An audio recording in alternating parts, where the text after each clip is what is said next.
దినోత్సవాలను ప్రపంచవ్యాప్తంగా ఘనంగా జరుపుకోవడం జరుగుతుంది. అందులో భాగంగా భారతదేశంలో మేడే యొక్క ప్రాధాన్యత రోజు రోజుకు పెరిగిపోతున్నది.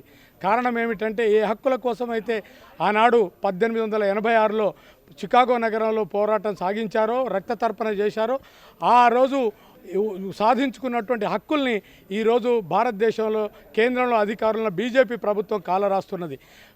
లేబర్ కోడ్లని 4 లేబర్ కోడ్లుగా కార్మిక హక్కుల్ని కుదించి కార్మిక హక్కుల్ని కాలరాస్తున్నది. అట్లాగే రైతులకు ఎంఎస్పి మద్దతు ధర, కనీస మద్దతు ధర చట్టం చేయాలి పార్లమెంట్లో అని గత చాలా సంవత్సరాలుగా పోరాటం చేస్తున్న నేటికి నిరాకరిస్తున్నది. గతంలో హామీ ఇచ్చి కూడా ఇప్పుడు నిరాకరిస్తున్నది. అట్లాగే వ్యవసాయ కూలీల యొక్క బ్రతుకుల్ని మరింత ఛిద్రం చేసే విధంగా ఉపాధి హామీ పనుల యొక్క డబ్బు కేటాయింపు తగ్గిస్తూ ఉన్నది.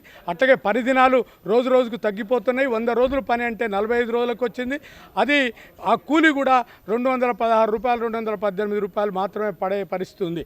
అందుకే ఇటువంటి పరిస్థితుల్లో దేశంలో ఉన్నటువంటి రైతులు, కార్మికులు, వ్యవసాయ కూలీలు అందరూ ఉమ్మడిగా పెద్ద ఎత్తున ఐక్యంగా ఈ హక్కుల సాధన కోసం, ఆనాడు సాధించుకున్న హక్కుల్ని కాపాడుకోవడం కోసం మరింతగా ఈ మేడే సందర్భంగా ప్రతిజ్ఞాపూర్వకంగా పోరాటం చేయాలని ప్రతినబూనాల్సినటువంటి అవసరం ఉంది. ఒకవైపు పెట్టుబడిదారి వర్గం తమ ఐక్యతని బలపరుచుకుంటూ పాలక వర్గాల యొక్క మద్దతుతోటి అనేక విధంగా దేశాన్ని ప్రకృతి సంపదని దోచుకుంటున్నారు. పాలక వర్గాలు కూడా బీజేపీ వాళ్ళకు దోచిపెడుతున్నది. ప్రభుత్వ రంగాల్ని అన్నిటినీ కూడా ప్రైవేటీకరించే పనిలో ప్రభుత్వం ఉన్నది.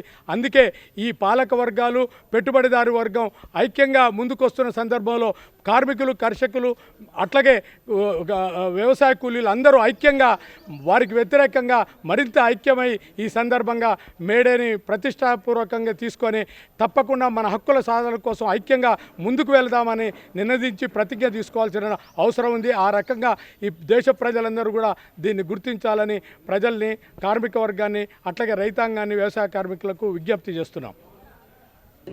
ఈరోజు మేడే సందర్భంగా మున్సిపల్ కార్మికులు కావచ్చు, ఐఎన్టీసీ కార్మికులు కావచ్చు, ప్రపంచ కార్మికులందరూ కూడా మేడే శుభాకాంక్షలు తెలియజేసుకుంటూ కాంగ్రెస్ పార్టీ ఆధ్వర్యంలో, ఐఎన్టీసీ ఆధ్వర్యంలో నిర్వహించిన కార్యక్రమం పాల్గొన్న మున్సిపల్ వైస్ చైర్మన్ అబ్బు రమేష్ గౌడ్ కావచ్చు, అధ్యక్షుడు కళ్యాణ్, అలాగే నరేష్, వెంకన్న, జమాల్ గారు, అందరూ యాదమ్మ, అందరికీ వాళ్ళందరికీ కూడాతో పాటు కార్మికులందరికీ శుభాకాంక్షలు తెలియజేసుకుంటూ కాంగ్రెస్ ప్రభుత్వంలో ఎవరైతే బీమా చేసుకున్న వాళ్ళందరూ కూడా ప్రమాదవశాత్తు మరణిస్తే వాళ్ళందరికీ 6 లక్షల రూపాయలు ఇస్తాను కూడా ఈరోజు రేవంత్ రెడ్డి గారు ప్రకటించడం కూడా హర్షించదగ్గ విషయం.